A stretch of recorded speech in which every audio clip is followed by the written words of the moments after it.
Nah, kelihatan ya PPT-nya. Kelihatan, Prof.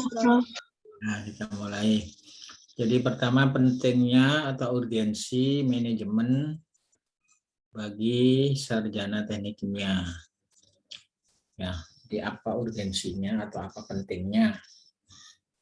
Kenapa ilmu manajemen itu diperlukan oleh sarjana teknik kimia? Karena profesi sarjana teknik kimia itu di industri bisa sebagai proses engineer, ya, sebagai project engineer, ya, baik sebagai proses maupun project engineer itu bisa jadi manajer atau direktur, ya. Serendah-rendahnya jadi supervisor, ya. Jadi supervisor itu adalah manajer yang paling rendah di industri atau di pabrik, atau jadi konsultan, ya, memanage anak buah juga, sebagai entrepreneur, ya, sebagai pengusaha misalkan, ya. Jadi intinya karena harus bekerja sama dengan orang lain.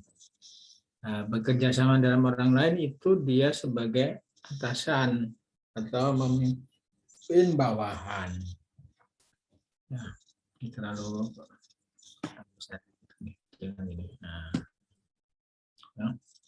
Jadi memimpin bawahan. Itulah kenapa ilmu manajemen perlu atau penting bagi sarjana teknik kimia. Jadi mata kuliah manajemen itu dulu tersendiri 2 SKS,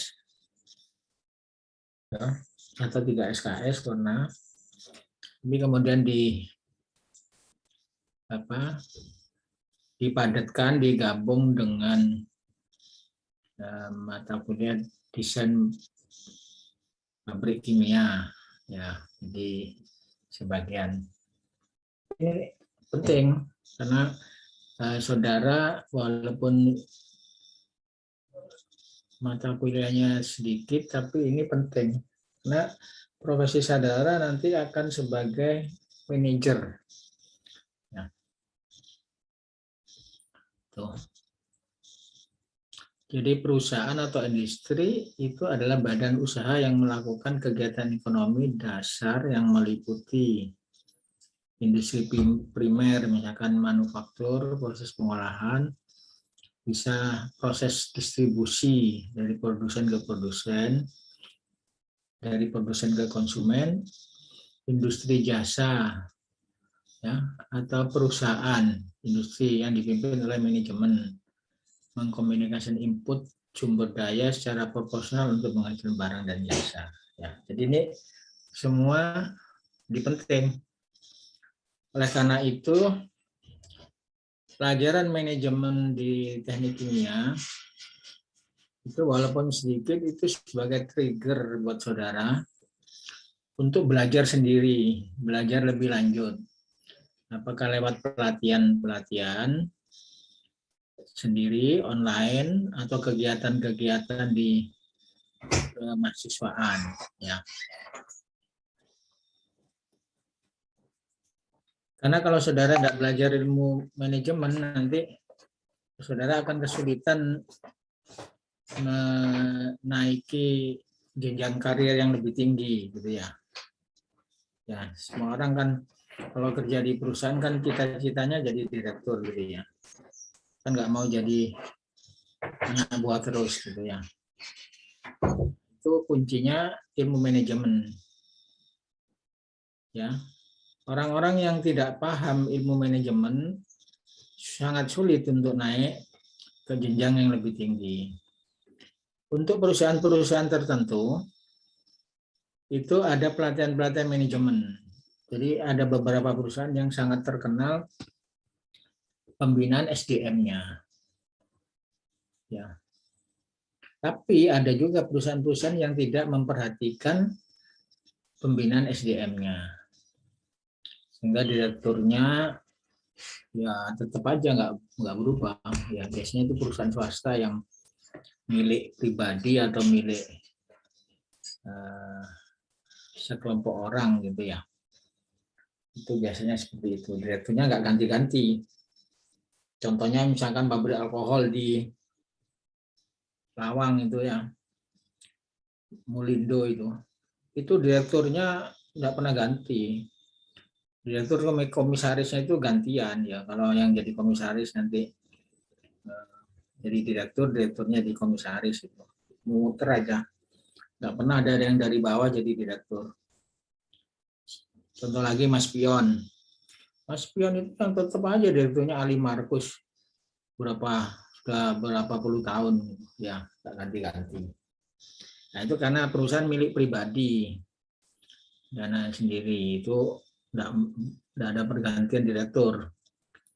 Ya, beda seperti perusahaan milik negara seperti Semen Gresik itu pergantiannya periodik ya, ada yang 4 tahun atau 5 tahun. Ya, kalaupun kepilih lagi paling sampai 2 kali. Setelah itu nggak boleh jadi direktur lagi gitu. Ya.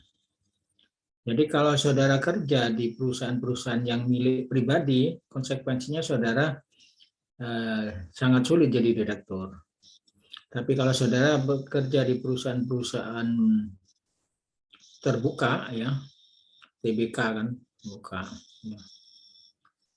Atau perusahaan-perusahaan seperti BUMN gitu ya, Pertamina, Petro, Semen dan sebagainya, itu saudara punya peluang jadi direktur, jadi manajer, jadi direktur utama, ya, jadi komisaris bisa, semua bisa. Tuh. Nah ini pentingnya ilmu manajemen, ya. Nah, kalau kita lihat hubungan antara lulusan perguruan tinggi dengan dimensi pekerjaan, saudara bisa perhatikan di sini. Ya. Jadi kalau menurut KKNI, jadi KKNI itu yang pernah disosialisasikan bahwa kompetensi di industri ya itu harus terkait ya dengan kualitas lulusan gitu ya. Jadi kalau KKNI-nya 1 ya, itu lulusan SMP gitu ya, pendidikan dasar ya. Kalau lulusan SMA itu KKNT-nya 2, D1 itu 3, D2 itu 4, D3 itu 5. Terus D4 sama dengan sarjana S1 itu 6. Ya. Kemudian S2 atau profesi itu 7, S2 itu 8, S3 9. Ya. Itu KKNI-nya.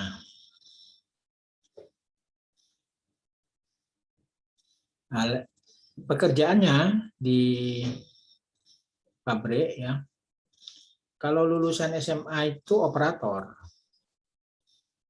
Ya, lulusan D1, D2, D3 itu teknisi. Ya masih termasuk operator. Ya, operator.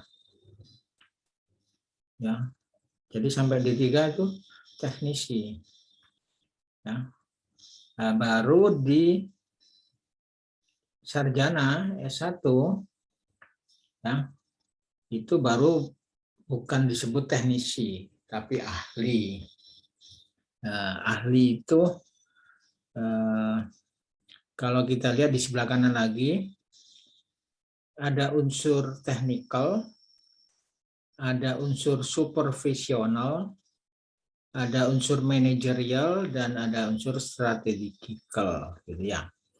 Jadi level yang paling bawah itu level-level teknisnya tinggi atau banyak sekali. Ya. Terus naik itu ada unsur supervisional. Ya, supervisional itu sudah ada sedikit manajemen. Ya.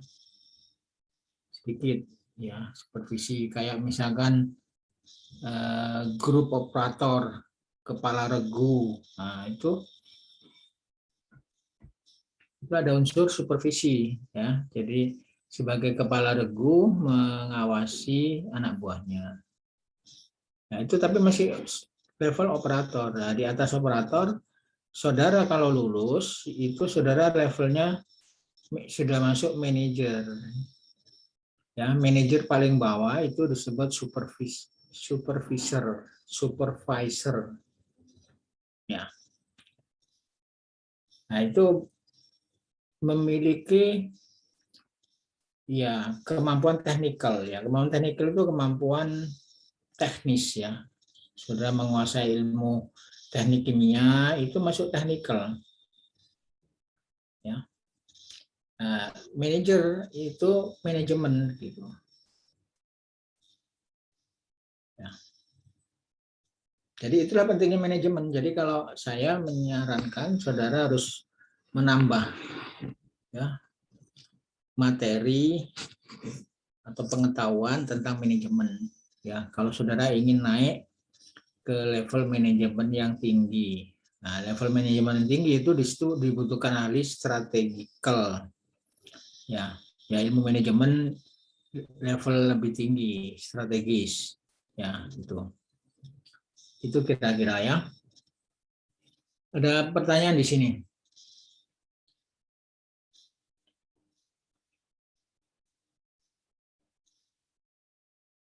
Belum ada, Prof. Belum ada. Ada yang pernah kerja?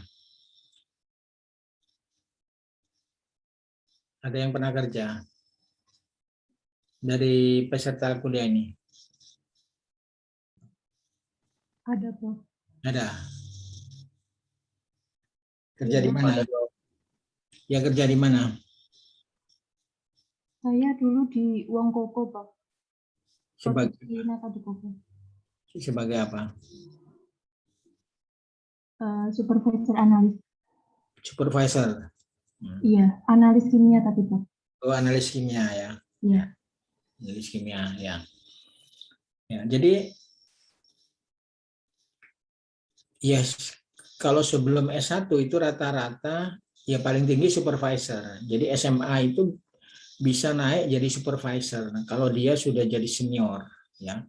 Jadi operator senior itu bisa naik supervisor itu notok gitu ya. Kalau mau naik lagi se manajer harus nambah ilmunya gitu ya, nambah ilmu manajemennya gitu. Ada yang lulus SMA sampai jadi direktur juga ada ya, tapi perusahaannya sendiri ya. Nah, jadi di dalam perusahaan itu akan dikelompokkan manajer sama operator ya. Jadi yang disebut manajer itu bertingkat ya. Jadi paling tinggi ya direktur atau direktur utama ya. Seperti contoh ini dewan redaksi, dewan direksi itu sudah paling tinggi. Ya. Kalau komisaris itu bukan termasuk manajer. Ya, pengawas. Ya, walaupun di garis rapat umum pemegang saham itu juga pemilik saham. Ya. Jadi yang disebut manajer atau manajemen itu mulai direktur utama sampai supervisor, paling bawah supervisor.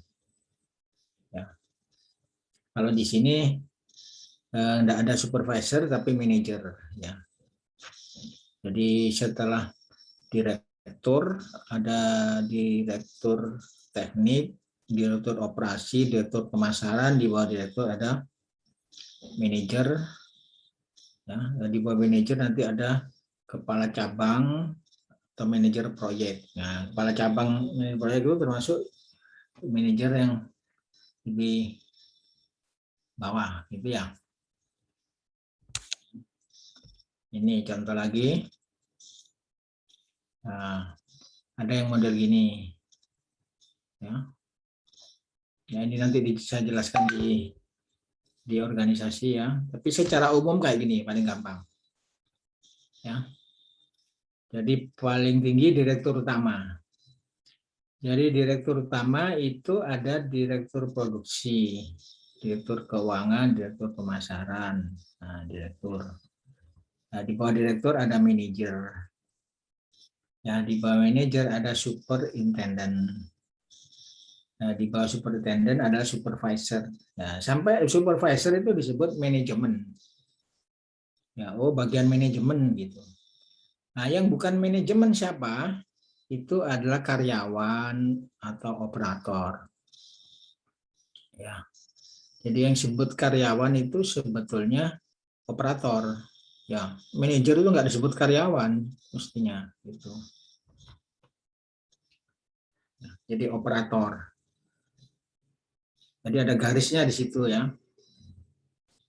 Jadi apa bedanya manajer sama operator? Itu yang nanti akan dipahami di kuliah ini. Nah, jadi kuliah ini sebetulnya biasanya 16 kali pertemuan ya. 16 potong 2 ya 14. Ya 10 kali pertemuan ya biasanya. Tapi karena ini dipersingkat hanya dipakai beberapa saja, saya jadikan 2 kali pertemuan. Ya.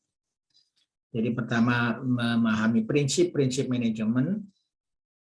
Yang kedua nanti memahami struktur organisasi ini, ya, struktur organisasi perusahaan. Bagaimana membuat struktur organisasi, ngitung jumlah manajernya, ngitung jumlah operatornya yang dibutuhkan, terus ngitung gajinya, ya, gaji manajer itu berapa, gaji operator itu berapa, tuh.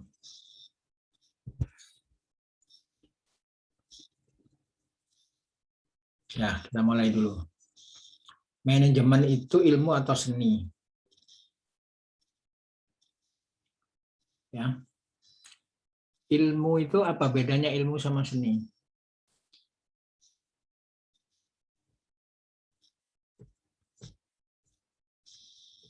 Apa bedanya ilmu sama seni?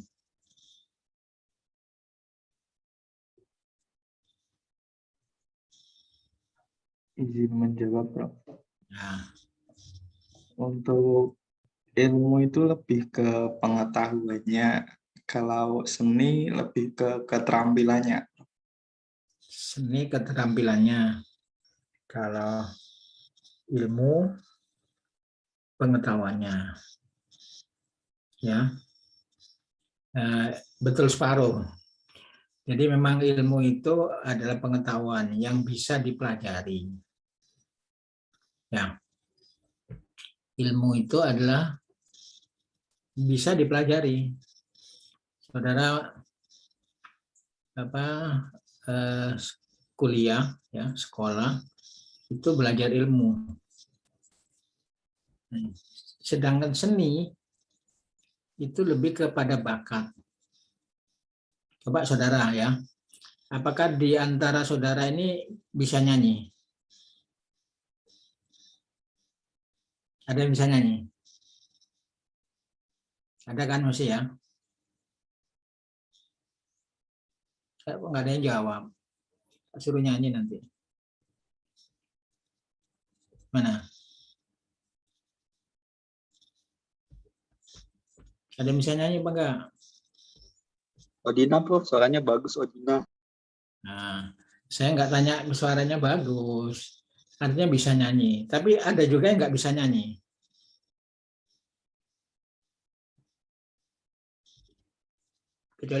Kecuali nyanyi Indonesia Raya gitu loh.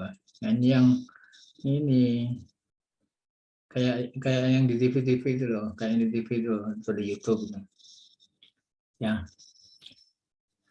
Ada yang kesulitan belajar menyanyi? Tidak, Prof. Ya, banyak kesulitan. Ya, ayo kamu tak suruh nyanyi nanti tak tunjuk, nggak berani nyanyi. Ya. Jadi nyanyi itu termasuk seni. Ya, walaupun bisa dipelajari, tapi tidak semua orang bisa.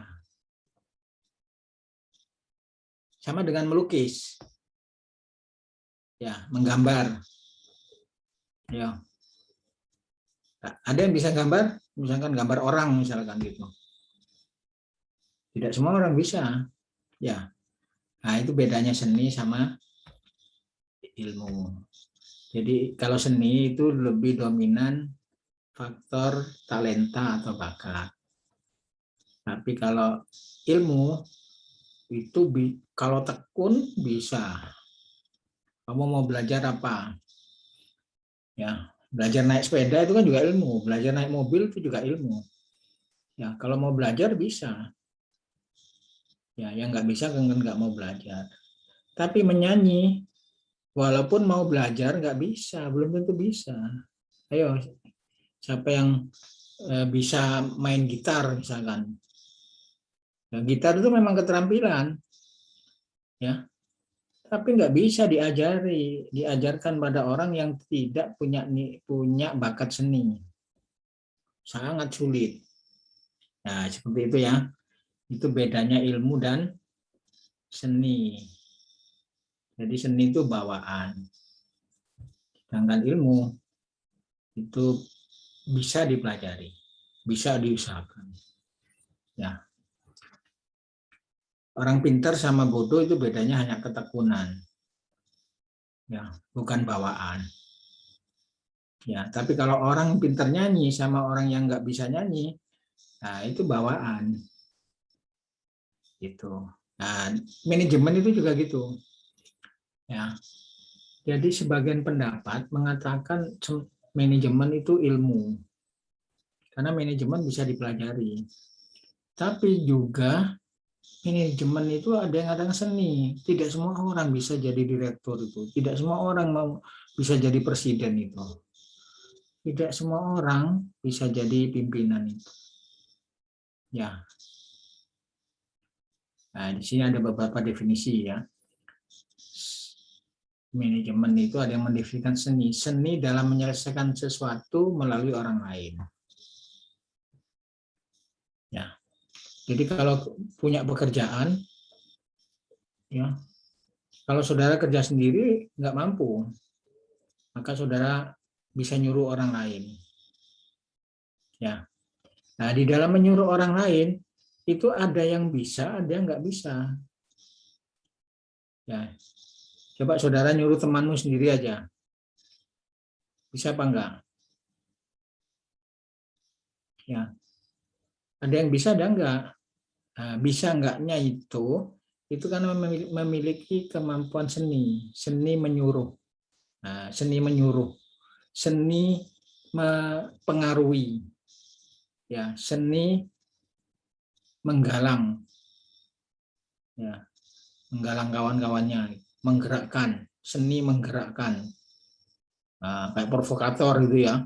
Itu seni menggalang orang-orang gitu ya, memprovokasi. Ya itu seni kalau menurut Foley gitu ya.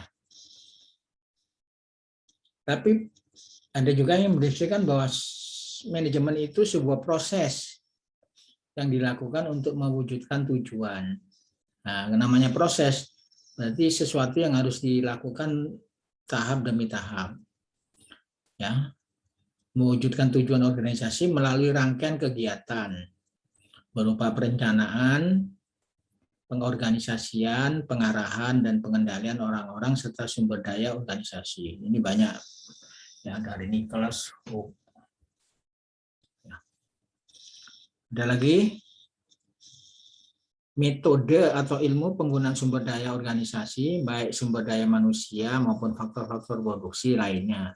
Sumber daya tersebut meliputi sumber daya manusia, sumber daya alam, sumber daya keuangan, serta informasi. Ya. Itu jadi dari ini ada dua definisi. Jadi yang satu ke arah seni, yang satu ke arah.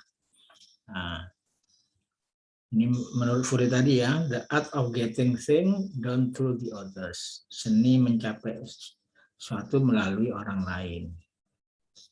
Ya. Pentingnya manajemen, ya. Kita tahu ya, beberapa hari kemarin banyak perusahaan tutup ya. Contohnya apa? Giant Supermarket tutup, Carrefour tutup, ya. Terus Ramayana, Matahari itu sudah nutup berapa ya. Jadi tanpa manajemen yang baik, perusahaan akan menuju pada suatu situasi di mana setiap unsur atau bagian tidak mengetahui apapun yang dikerjakan oleh unsur atau bagian lainnya di dalam organisasi. Bingung kata-katanya ya. Jadi di organisasi itu ada unsur-unsur gitu ya. Kalau manajemennya baik, maka unsur-unsur itu akan berjalan dengan baik. Tapi kalau manajemennya buruk, unsur-unsur itu akan jadi tidak bisa terarah, ya perusahaannya jadi bangkrut. Ya, perusahaan akan menuju kebangkrutan kalau arus dana tidak terkendali, walaupun bagian penjualan menunjukkan kinerja yang baik. Ya.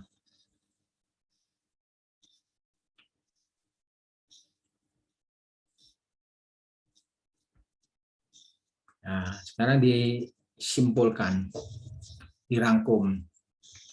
Jadi satu definisi.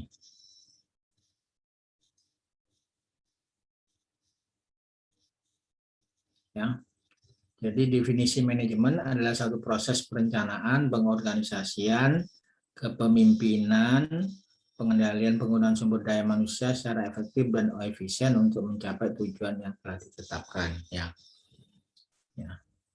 Jadi ada satu rencana, ya keinginan, tujuan, terus ada pengorganisasian, ya penggalangan orang-orang, ya penggalangan dana, ya penggalangan sumber daya yang lain, ada kepemimpinan, ada yang mimpin, ya untuk mengendalikan penggunaan sumber daya manusia secara efektif dan efisien untuk tercapai tujuan yang ditetapkan. Nah, definisi ini kemudian muncul singkatan. Nah, definisi manajemen disingkat POAK.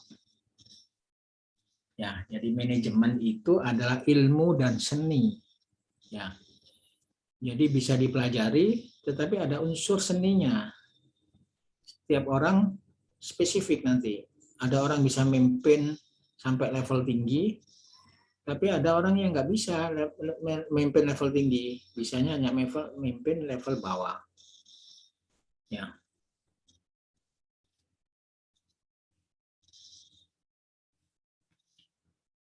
Jadi ilmu dan seni untuk mengelola, ya, untuk mengelola ya, sumber daya. Sumber daya itu banyak ya, uang, tenaga, peralatan, dan lain-lain ya sumber daya. Ya. Melalui proses, nah, prosesnya itu disingkat POAK, perencanaan atau planning, pengorganisasian atau organizing, pengarahan atau actuating.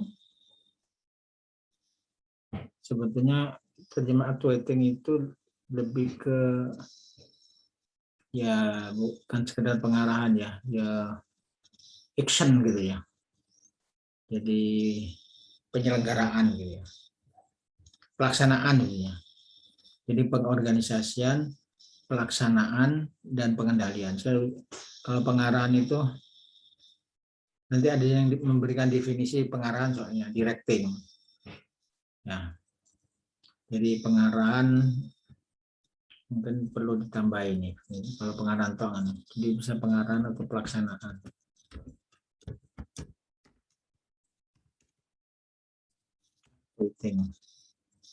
Dan pengendalian atau controlling. Ya. Secara efisien dan efektif untuk mencapai tujuan.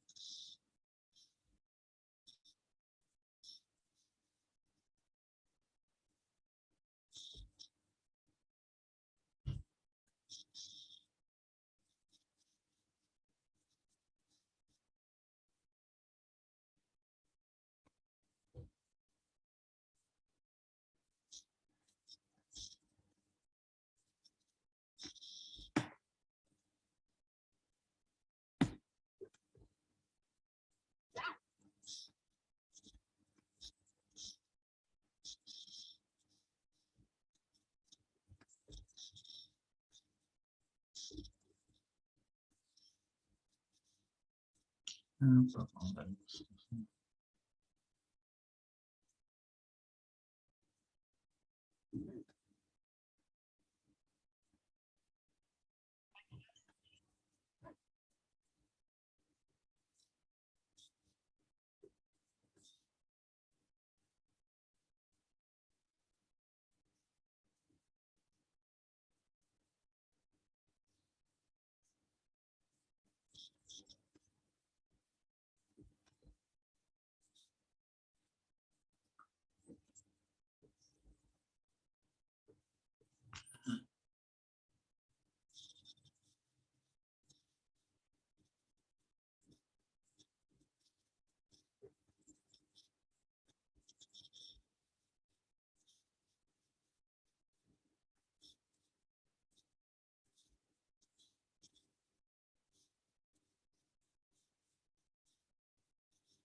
Sekarang tampilannya kok nggak bisa di samping gitu ya, nggak bisa kelihatan ya.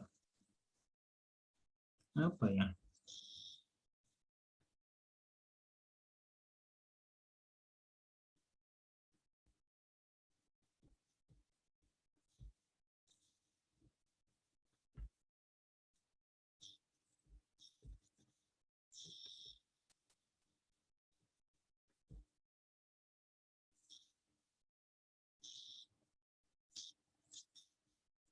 Harus tuh.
Ya, saya lanjutkan ya. Baik, Prof. Jadi POAK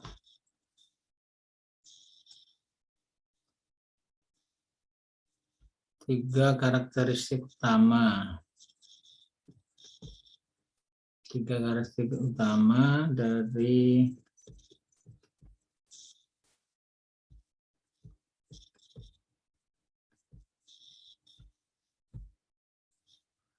manajemen. Ya, jadi pertama merupakan proses, ya, proses rangkaian kegiatan berkelanjutan dan berkaitan, ya, menyangkut pemusatan pada pencapaian tujuan. Yang ketiga adalah mencapai tujuan ini dengan cara bekerja sama melalui orang-orang dan sumber daya organisasi. Yaitu karakteristik utamanya. Nah, sekarang masuk ke prinsip-prinsip manajemen. Prinsip-prinsip manajemen.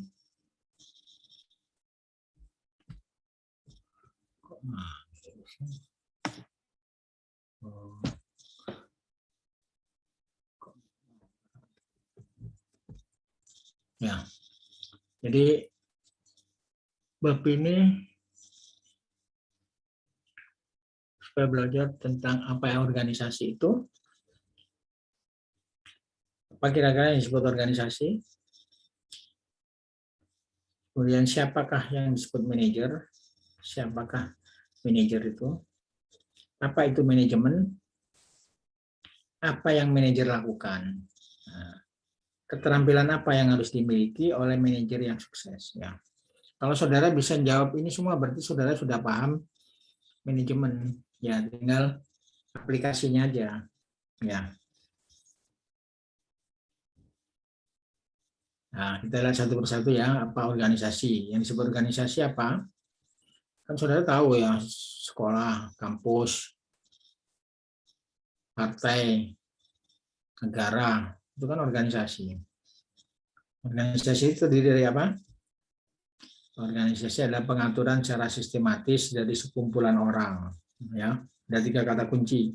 Pengaturan secara sistematis dari sekumpulan orang dan untuk mencapai satu tujuan tertentu. Jadi ada 3 ya, 3 unsur yang disebut organisasi.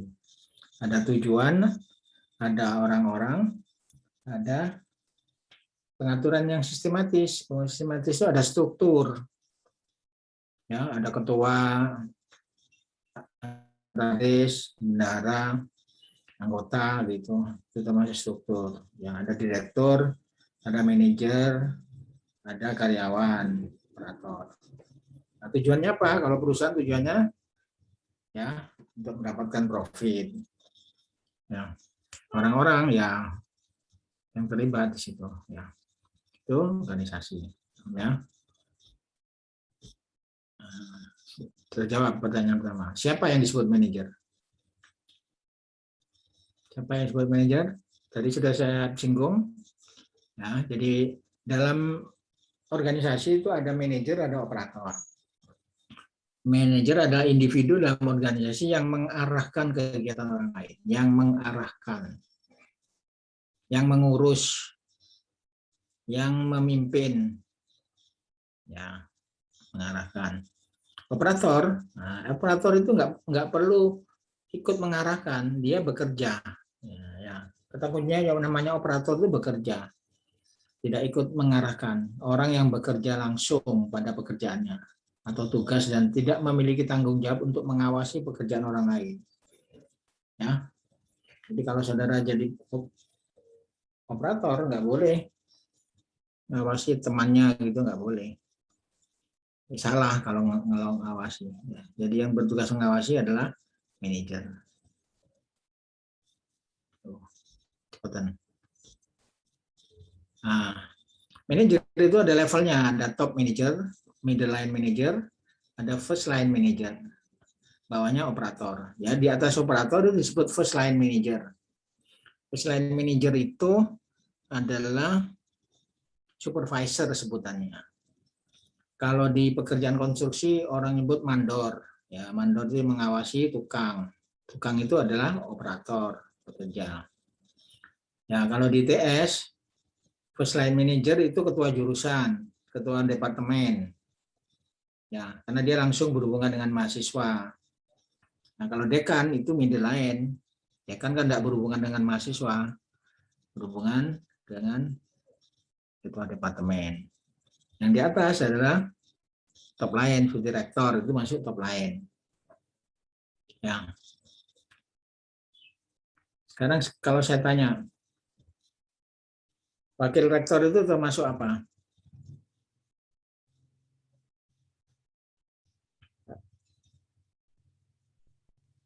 Kalau Top manager, Prof. apa? Top manager. Iya, Prof. Nah,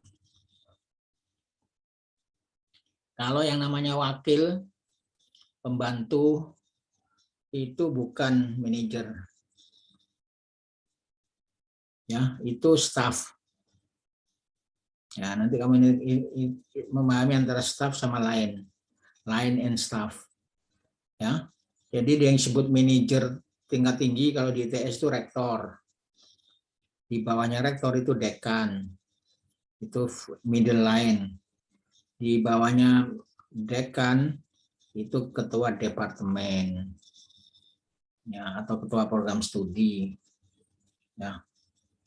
Jadi yang disebut wakil atau disebut sebagai deputi, ya, kalau di konten kan ada deputi, ya. Nah, wakil, deputi, ya, pembantu rektor, pembantu dekan, itu bukan ya manajer, tapi klasifikasinya dia staff, tidak termasuk lainnya. Semestinya ya seperti wakil dekan, wakil rektor itu tidak bisa menyuruh kepala departemen. Yang bisa menyuruh kepala departemen itu hanya dekan. Ya. Nah, tapi saat ini campur aduk. Nah, itu karena tidak pahamnya manajemen. Karena wakil rektor itu mensupport rektor, ya, bukan memimpin bawahan sebetulnya. Tapi sekarang campur, ya, mensupport rektor tapi memimpin bawahan. Seperti wakil dekan 1 misalkan, wakil rektor 1 itu punya bawahan direktur akademik, direktur ini, ya. Jadi itu organisasinya sudah campur aduk, ya. Jadi kalau kita melihat definisi di manajemen itu line, ya, line itu digambarkan sebagai garis tadi, garis komando. Ya. Jadi di ITS itu ada sekretaris ITS, sekit. Sekit itu nggak punya bawahan. Sekit itu hanya mensupport rektor. Ya. Nah itu seperti itu. Ya. Jadi ini tanggung jawabnya ya top itu, yang top itu sebutannya presiden, rektor, chief operating officer gitu. Ya. Nah, ini saya tulis ada wakil, ini nggak boleh ada wakil ini. Kalau wakil itu nggak termasuk. Nah, presiden, rektor, CEO, ketua. Ya. Oke. Nah, ya, jadi tahu ya, sudah tahu manajer ya. Kemudian apa itu manajemen? Nah, tadi manajemen sudah tadi ya. Definisinya tadi. Ya. Pada proses ya sudah lewati aja. Nah, sekarang di dalam manajemen itu akan ada kata kunci. Apa itu efektif dan efisien? Ya. Efisien, ya, efisien itu menyangkut hemat biaya gitu aja. Hemat sumber daya, penghematan, efisien. Kalau boros itu tidak efisien gitu ya. Kalau efektif itu mengarah ke tujuan, mengarah atau melenceng. Ya. Efisien sumber daya tapi tidak efektif juga nggak ada gunanya. Misalkan tujuannya perusahaannya itu profit, berarti harus efektif mendapatkan profit. Ya, hemat biaya tapi nggak mengarah ke profit. Misalkan mengarah ke sosial. Gitu. Nah, itu sudah beda. Ya. Jadi effectiveness sama, nah ini, kalau definisinya, effective doing the right thing. Melakukan sesuatu yang benar, mengarah kepada tujuan, itu namanya efektif. Kalau efficient, doing thing right, ya mengerjakan sesuatu dengan benar supaya hemat biaya. Gitu. Ya, jadi di sini gambarnya ya. Efisiensi itu resource usage-nya itu diminimumkan. Kalau efektif itu goal attainment-nya, capaiannya itu supaya cepat. Ya. Nah, selesai, tinggal 2. Apa yang manajer lakukan? Ini yang penting. Kalau saudara manajer, apa yang saudara lakukan? Ya. Saudara ada yang jadi ketua Himatek nih? Enggak ada. Atau ketua himpunan apa? Atau organisasi apa? Ya, itu juga manajer. Apa yang dilakukan itu? Nah, di sini ada 3. Jadi proses manajemen atau fungsi manajemen. Nah, fungsi manajemen tadi ya, POAK, planning, organizing, activating, controlling. Jadi melakukan itu. Yang kedua, berperan. Ya, berperan sebagai manajemen. Yang ketiga, skopnya beda. Ya, kalau pabrik kecil sama pabrik besar beda. Ya, mana yang lebih baik? Jadi direktur utama di pabrik kecil sama jadi manajer di pabrik besar. Gajinya sama. Gajinya sama. Misalkan di Petro itu kan ada ya manajer direktur produksi sama direktur utama Petro Widodo gitu misalkan. Gajinya sama itu. Gajinya sama. Ya, tapi mana yang menurut saudara lebih enak yang mana? Direktur utama, Prof. Direktur utama. Kenapa? Alasannya? Karena sudah bagian dari Tapi jabatan paling direktur utama anak perusahaan loh itu. Jadi misalkan Petro ya punya anak perusahaan. Ya, Petrokimia Gresik punya anak perusahaan Petro Widada, Petronika gitu ya. Kalau saudara jadi direktur Petronika atau Petro Widada, sama saudara jadi direktur utama di Petronika tapi dengan direktur di PT Petrokimia Gresik. Gajinya sama. Saudara pilih yang direktur utama anak perusahaan gitu. ya, Prof. Ya, layak alasannya apa?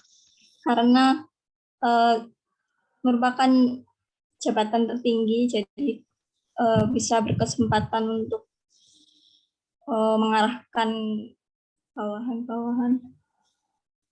Kalau direktur di PT Petrokimia kan sudah termasuk bawahan dari direktur utama juga. Ya, jadi ada ada kerugiannya gitu ya. Kalau jadi direktur di pusat ya, di sentral, kemungkinan jadi direktur utama ada. Ya, atau besar kemungkinannya. Ya, tapi kalau di direktur anak perusahaan itu kecil kemungkinannya. Itu kelemahannya walaupun gajinya sama misalkan. Ya. Gajinya sama, kalau direktur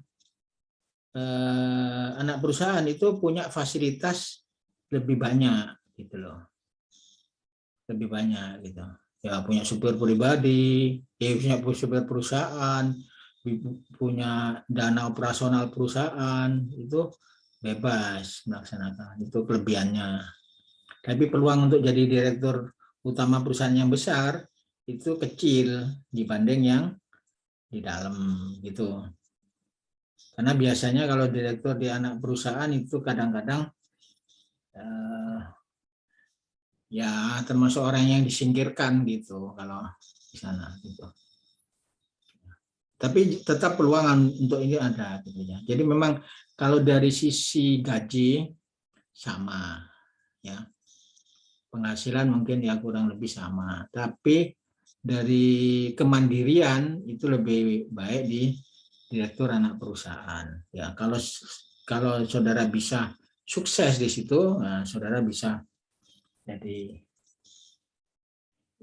terutama di pabrik yang besar, ya bisa begitu gitu ya. Tapi kalau nggak bisa, peluang di direktur yang bukan direktur utama itu lebih besar, biasanya gitu ya.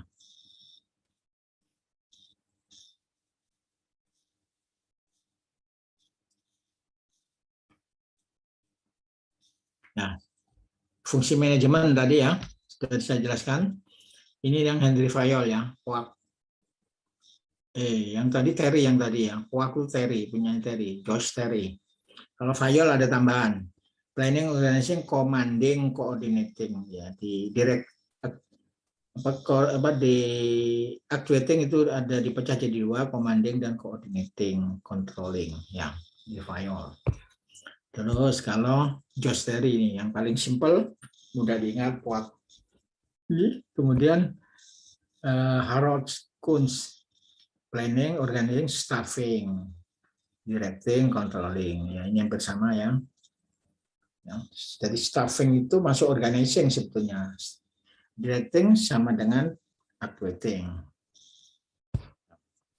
Nah, jadi ini kalau dirinci harus planning, organizing, leading, controlling. Leading itu directing, motivasi. Nah, ini pekerjaan manajemen ya. Di planning itu mendefinisikan tujuan, menyusun strategi, merencanakan subplan, rincian planning tadi. Organizing menentukan orang-orang yang diperlukan, sumber daya, bagaimana melakukannya, siapa yang akan mengerjakannya, organizing. Leading mengarahkan, memotivasi, menyelesaikan konflik. Ya, controlling memonitor aktivitas apakah sudah berjalan dengan baik, perlu koreksi dan sebagainya, dan hasilnya mencapai tujuan organisasi. Ini hubungannya, jadi ada hubungan yang timbal balik antara proses manajemen dan juga di fungsi manajemen ya, bisa terjadi hubungan timbal balik itu aja. Kemudian proses peran manajemen, manajemen role, ini yang penting, ini sangat penting ini. Kunci kalau saudara ingin berhasil jadi manajer atau mau jadi direktur, saudara harus paham betul ini manajemen role. Ya, Mitch Beck menyimpulkan bahwa manajer itu melakukan 10 peran yang berbeda tetapi sangat terkait. Nah, 10 peran itu dikelompokkan 3 judul utama. Jadi dia itu berperan sebagai interpersonal relationship, sebagai transfer of information, sebagai decision making. Ya. Ini rinciannya. Interpersonal itu sebagai figurehead. Ya, seperti seorang presiden itu sebagai figurehead, ya, sebagai figur istilahnya ya, top figur presiden itu, symbolic head. Ya, kerjanya rutin ya, terima tamu, tanda tangan, dokumen, nah itu, yang gunting pita, meresmikan sesuatu, ya itu figurehead. Ya.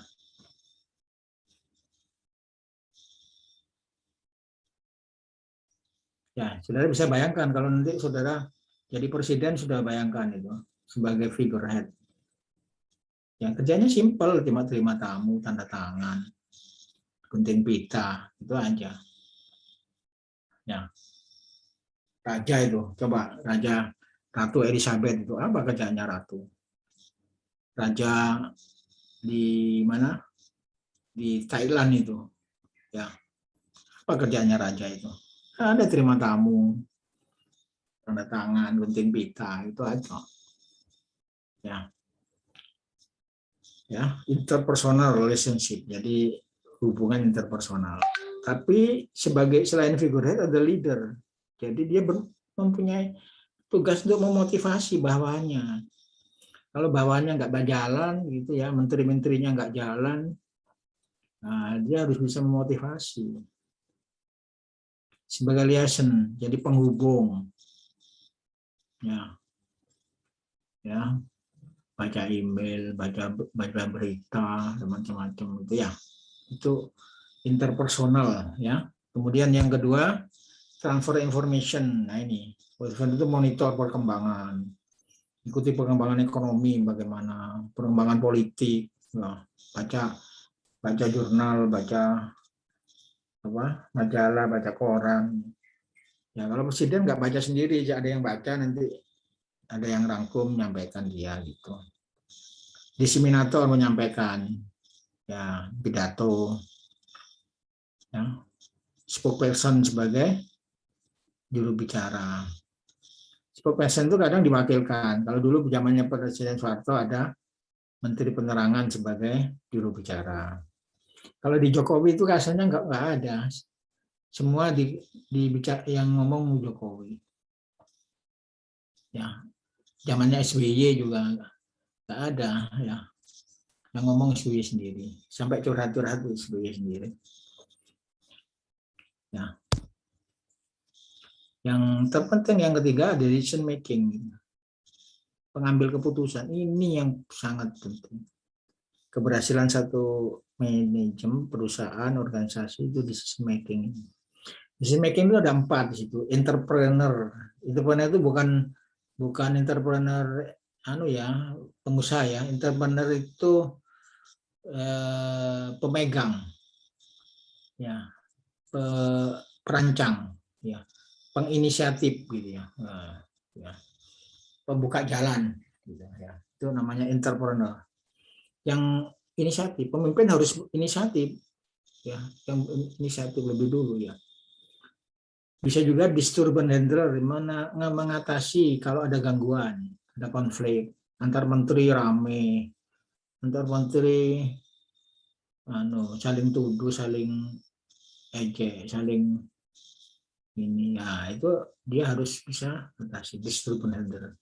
Resource alokator, ngatur keuangan, ngatur alokasi untuk kementerian, untuk daerah dan sebagainya. Ya, di perusahaan juga gitu, untuk pemasaran, untuk teknik, untuk operasi, untuk SDM, personalia, itu resource alokator. Dan yang keempat adalah negosiator. Nah, jadi berhubungan dengan orang lain, jadi harus bisa bernegosiasi. Ya. Ada pertanyaan sampai di sini?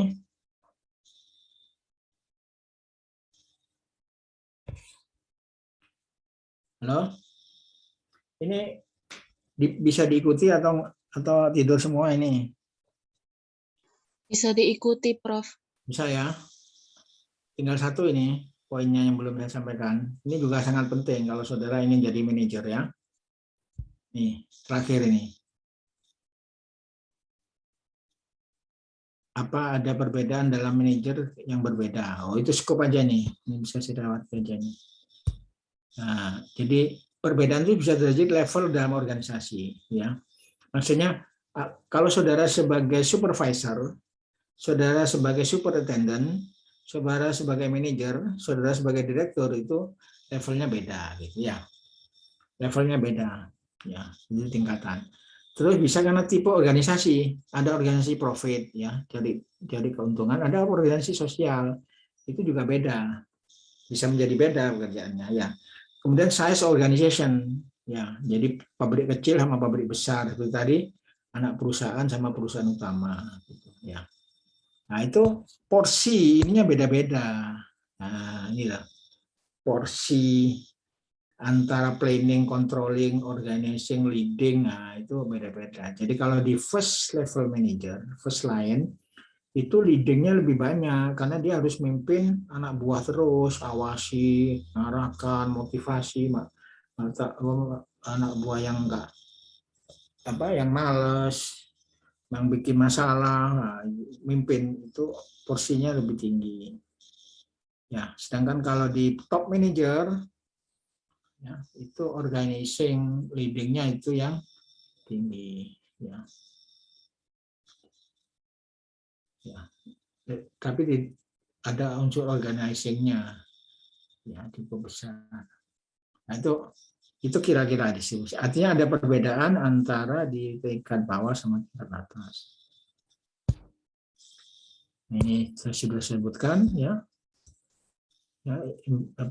role-nya. Nah, ini yang terakhir ini maksud saya. Ini yang sekarang banyak dibicarakan di pelatihan-pelatihan ya. Keterampilan apa yang harus dimiliki oleh manajer supaya sukses gitu maksudnya. Ya. Atau yang dimiliki oleh manajer yang sukses ya, atau supaya sukses di manajer. Keterampilan apa? Ya. Jadi saudara di ITS itu selain kuliah ada ekstrakurikuler ya. Ekstrakurikuler itu sebetulnya memberikan yang namanya soft skill. Kalau kuliah itu adalah hard skill. Jadi soft skill-nya harus bagus gitu ya. Apa contohnya soft skill? Leadership, Prof. Leadership. Kepanitiaan, Prof. Ya, maksudnya leadership itu bisa mimpin ya, bisa mimpin. Bisa mengarahkan temannya, bisa mempengaruhi temannya, itu termasuk leadership. Selain leadership apa? Yang disebut soft skill.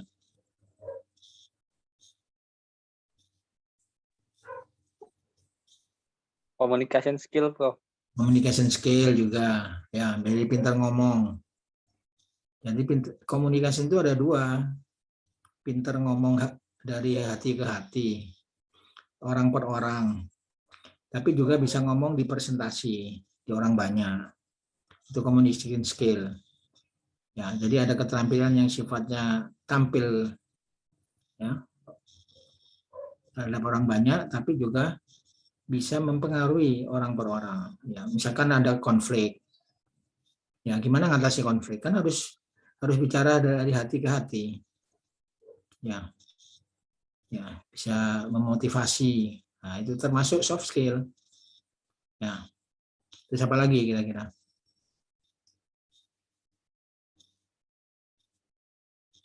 Tidak tahu. Kesabaran.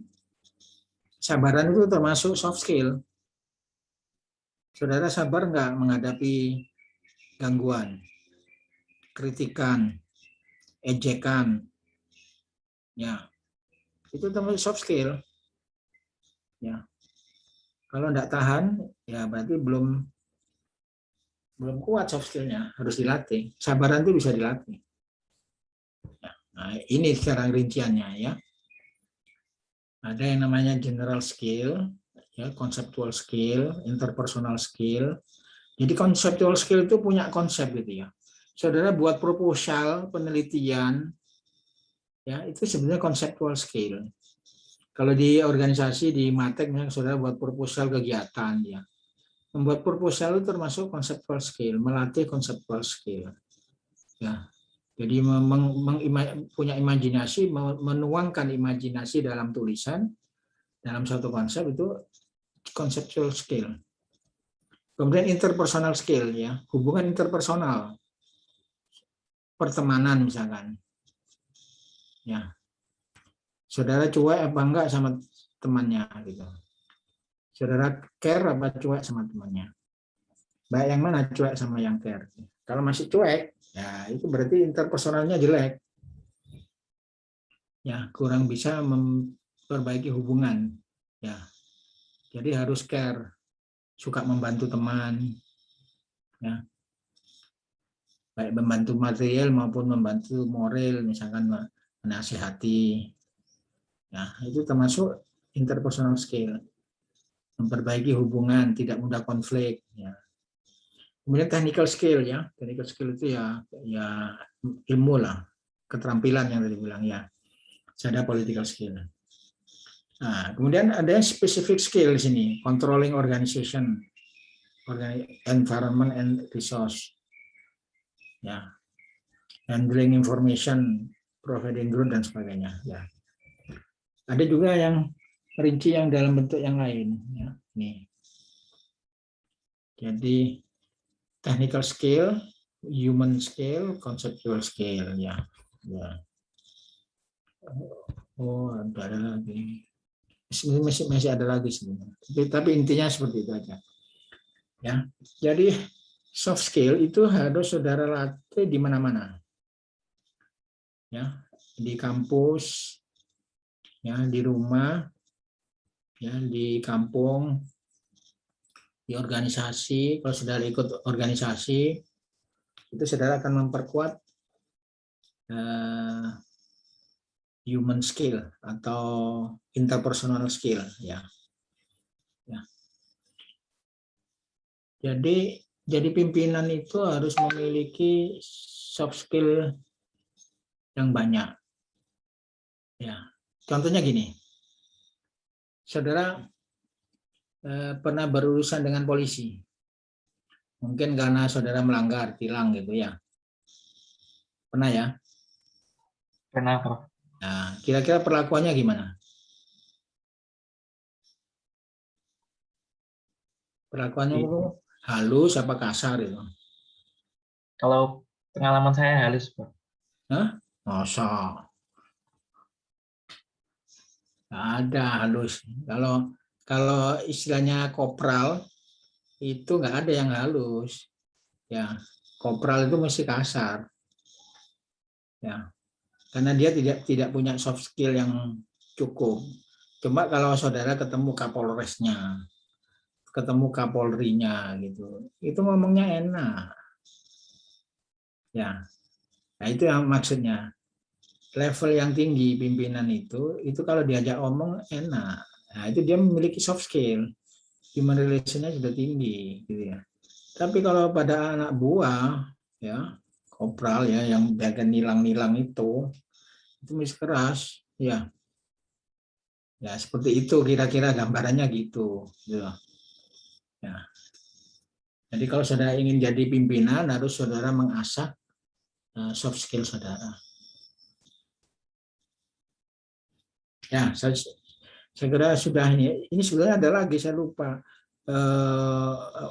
apa yang masuk soft skill itu apa saja itu banyak macamnya sebetulnya ya.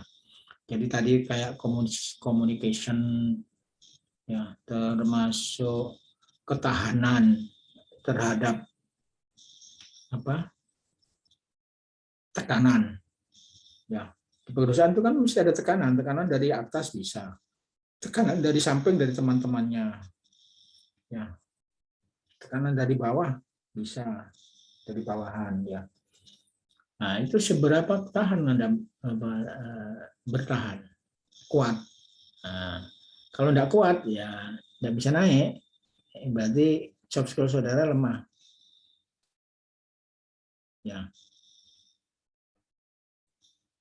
Jadi beda dengan di mahasiswa. Kalau di mahasiswa itu ideal nggak banyak tekanan ya. Tapi kalau di pekerjaan itu nanti banyak tekanan. Saudara akan bersaing dengan teman saudara ya. Karena nanti promosi, naik pangkat, ya naik jabatan, ya itu bersaing.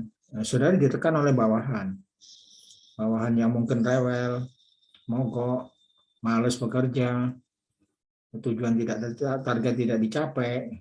Nah, saudara akan tertekan di situ. Saudara ditekan dari atas, dari manajer yang di atasnya. Saudara diminta mencapai target, ya saudara tidak bisa. Bawahannya saudara susah diatur, ya mokong, ya. Nah itu termasuk soft skill ya, salah satunya kesabaran itu. Jadi pengertian sabar itu bukan menerima apa adanya, tapi bisa tahan menghadapi tekanan. Tahan menghadapi tekanan. Nah, itu latihannya, makanya organisasi ya. Kalau sering ikut organisasi akan merasakan soft skill itu ya. Yang nggak pernah, yang mungkin hanya sebagai anggota toh misalkan ya, nggak ikut aktif, itu belum merasakan tekanan biasanya, nyantai-nyantai ya, paling ikut, kalau malas ya sudah nggak datang gitu. Nah itulah pentingnya manajemen di situ, karena saudara nanti kalau di perusahaan saudara jadi pimpinan ya.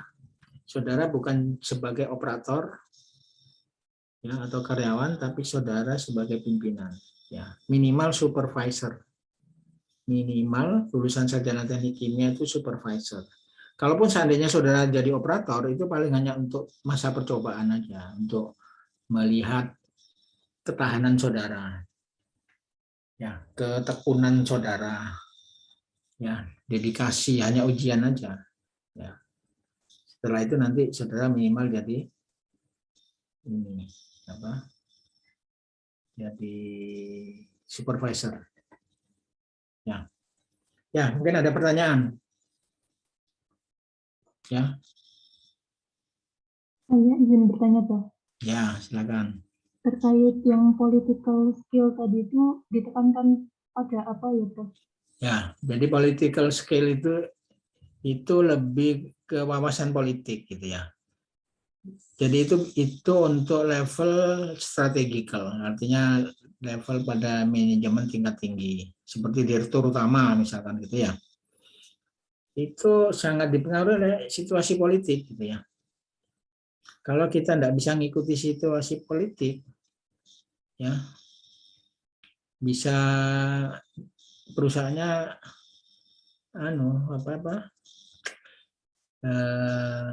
terpengaruh ya. Misalkan ada kebijakan politik ya, apakah itu dari presiden, apakah dari DPR misalkan ya. Nah, itu juga harus tahu, harus tanggap ya.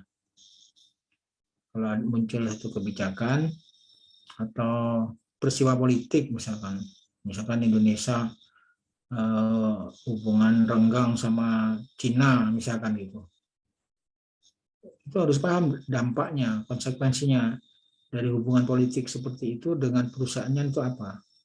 Kalau perusahaannya itu nanti ada ekspor atau impor ya, itu bisa terpengaruh itu ya, dan bisa berpengaruh pada, kalau perusahaannya itu TBK ya, terbuka listing di saham ya, bisa jatuh sahamnya ya. Itu maksudnya political skill, jadi wawasan politik sebenarnya harus memiliki itu untuk level direktur utama atau direktur level tinggi itu juga harus. Tapi kalau supervisor tidak perlu, tidak butuh political skill ya.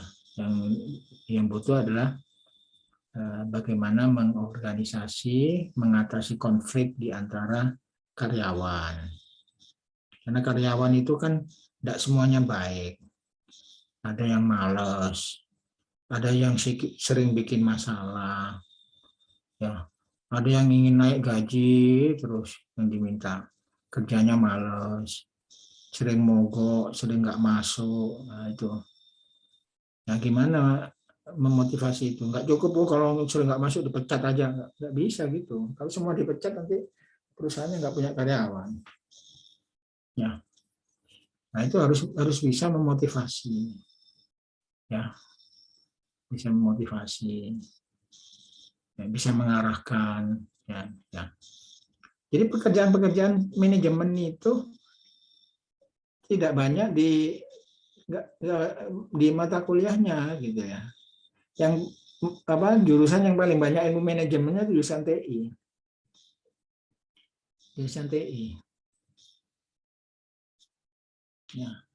Nah, teknik kimia ini karena bekerja di pabrik-pabrik kimia, ya direkturnya juga sepantasnya, selayaknya itu dari orang-orang teknik kimia. Ya, makanya harus menguasai ilmu manajemen.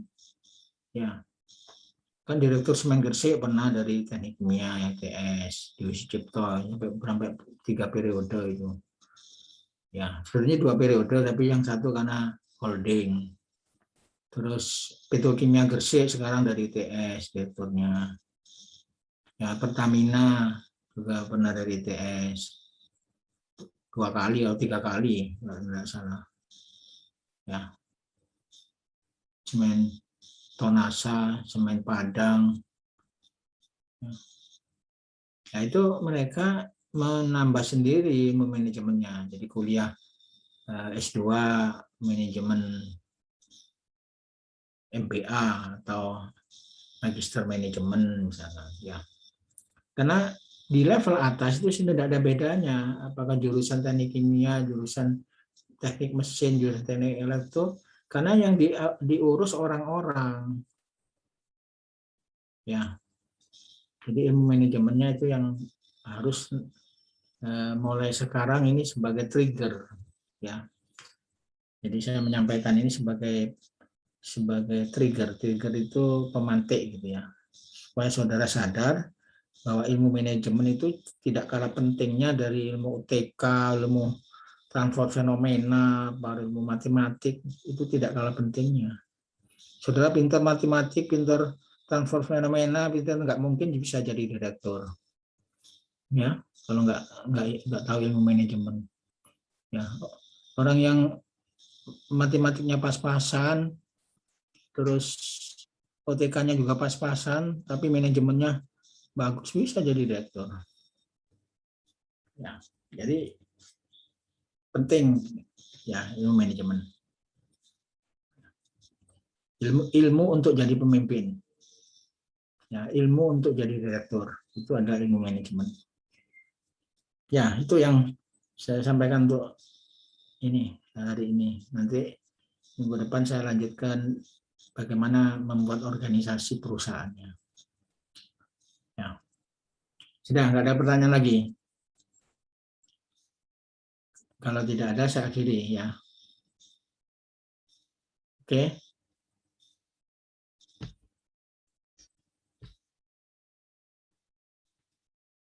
Ya sudah, kalau nggak ada, saya akhiri sampai di sini.